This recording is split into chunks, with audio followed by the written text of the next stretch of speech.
कोठे बोले कां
दोस्तों ये जी भाग सुना करते हैं खास करिए इस भाखा दे विच माता दी भेंट गाई जा करती और माता गी कन कन दे विच याद किया जाता क्योंकि साढ़े जम्मू प्रदेश का जिहड़ा एक द्वार है वो माता के नाम पर समर्पित है।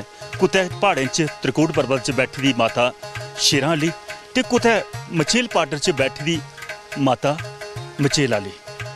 वो चंडी के नाम पर भी अजकल यात्रा चला करती है, पर अज भी साढ़े ग्राईं लोग जिहड़े खास करिए पहाड़ी क्षेत्र दे वो अपनी माता की अपने इन्हें गीतें राय इन्हें भाखें राय याद करा करते हैं और उसी आशीर्वाद लेने वास्ते अपने ये जड़ियाँ गीतड़ू भाखां गाइए माँ की रजा करते हैं।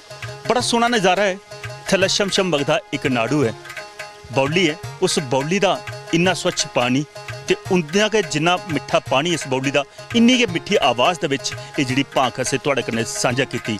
ਹੋਰ ਵੀ ਇੱਥੇ ਸੰਸਕ੍ਰਿਤੀ ਭਰਪੂਰ ਹੈ ਇਸ ਗ੍ਰਾਂ 'ਚ, ਪਰ ਸਮੇਂ ਹੱਥੇ ਮਜਬੂਰ ਅੱਜ ਦੀ ਕੜੀ ਅੱਜ ਦਾ ਅੰਕ ਇੱਥੇ ਸੰਪन्न करने ਦੀ ਆਸ ਤੁਹਾਡੇ ਕੋਲ ਆਗਿਆ ਚਾਹੁੰਦੇ ਹਾਂ। अगर तुस अपना ग्रां सिंह सादा देना चाहते हो तो घंटी मारी सकते हो साढ़े इन्हें नंबर पर।